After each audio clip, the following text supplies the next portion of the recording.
આપણે પાલક લીધી છે આજે. તો પાલકના પાન આપણે આ રીતના હોય મોટા પાન, તો એ અલગ પાડી લીધા છે ને આને હારાથી આપણે ધોઈ લીધા છે. આજે આપણે આના ભજીયા બનાવવાના છે. તો આને આપણે સાઈડમાં મૂકીએ ને આના માટે આપણે ખીરું બનાવી લઈએ. થોડોક આપણે શેણાનો લોટ લીધો છે ને હવે આપણે એમાં અજમો નાખવાનો છે. તો અજમાને આપણે આ રીતે મસળી નાખવાનો છે, મસળી નાખવાનું છે.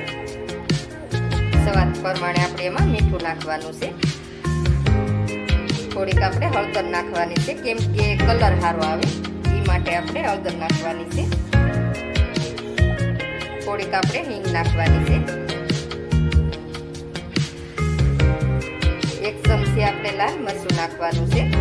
તો તીખાશ માટે આપણે લાલ મરચું નાખવાનું છે.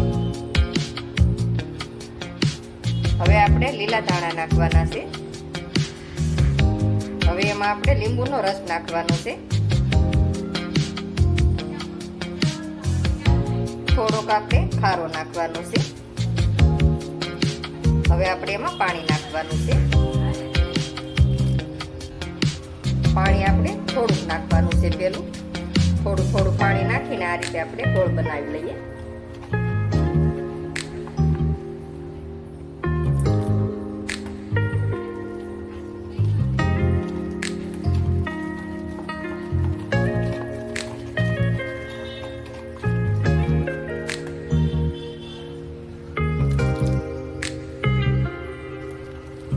આ રીતે ગોળ આપણે બની જાય પછી આસી બનાવવાનું છે. પાણી નાખીને આપણે લોટમાં ગોઠલી ન આવે એ માટે આપણે પેલું થોડુંક પાણી નાખી ને સારી રીતે લોટ મિક્સ કરી લેવાનો છે. ગોળ આપણું બનીને તૈયાર થઈ ગયું છે.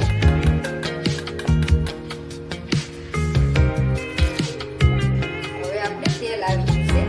તો આપણે ગોળ લીધું છે, એકવાર આ રીતે મિક્સ કરી લેવાનું છે ફરી.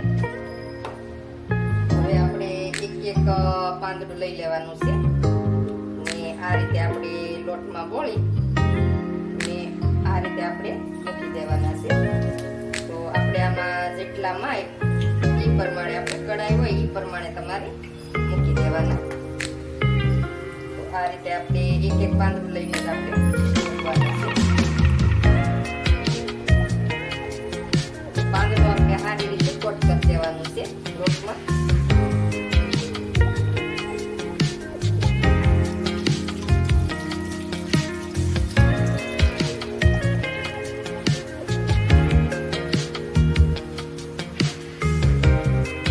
હવે આપણે આ રીતે એને એક પલટાવવાનું છે. ગેસ આપણે મીડિયમ રાખવાનો છે.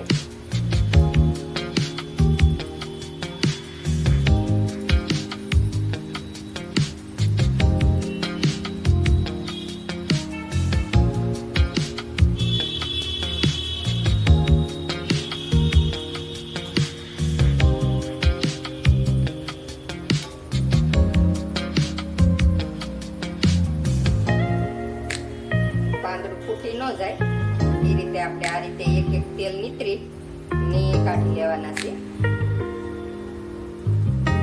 તો જોવો તમે બહુ મસ્ત આપણે બની જશે. તો આને સડતા વારે નથી લાગતી, ઘા ભેગા આપણે સડી જાય છે. તો આ રીતે આપણે તેલ નીતરીને કાઢી લેવાના છે.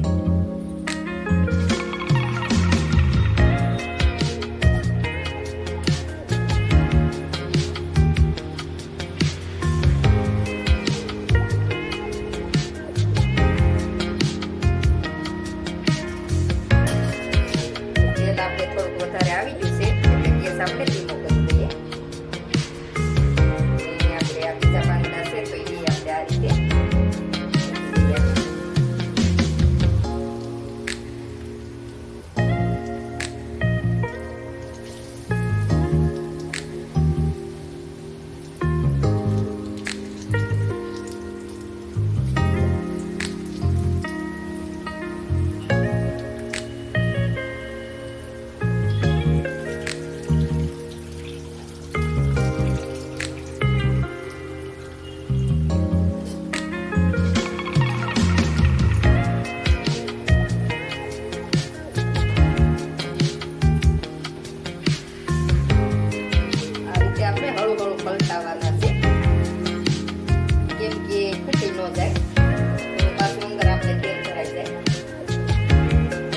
સડતા કાંઈ વાર નથી લાગતી. તો તમે બહુ મસ્ત આપણે બની જાય છે પાપડીના.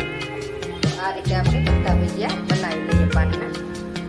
થોડુંક આપણે ખીરું વેચ્યું હતું તો એમાં આપણે લીલા ધાણા ને પાલકના પાન બે વસ્તુનો આપણે ભૂકો કરી ઝીણું ઝીણું ને ભજીયા બનાવી લીધા છે. તો તમારે ખીરું વેચ્યું હોય તો તમારે એ રીતે તમે ઉપયોગ કરી શકો. તો આ રીતે આપણે એના ભજીયા બનાવી લઈએ. એટલે જેટલા આપણે પાનના ભજીયા ખાવા હોય એટલા બનાવી લેવાના ને બીજા તમે આ રીતે ભજીયા બનાવી શકો. તો આને આપણે મીડિયમ ગેસે શેરવી લઈએ સારી રીતે.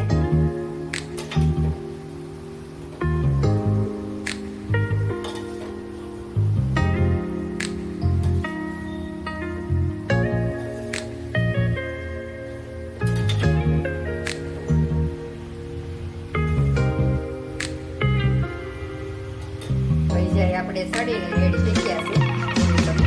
તો બહુ મસ્ત ભજીયા બની ગયા છે. તો આપણે પાલકના ભજીયા બનીને તૈયાર થઈ ગયા છે.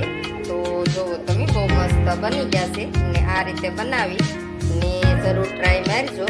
તો આને તમે સોસ ચટણી કે ગમે એને આરે તમે ખાઈ શકો ને કોરા ખાવ તોય હાલે, બહુ મસ્ત લાગે છે.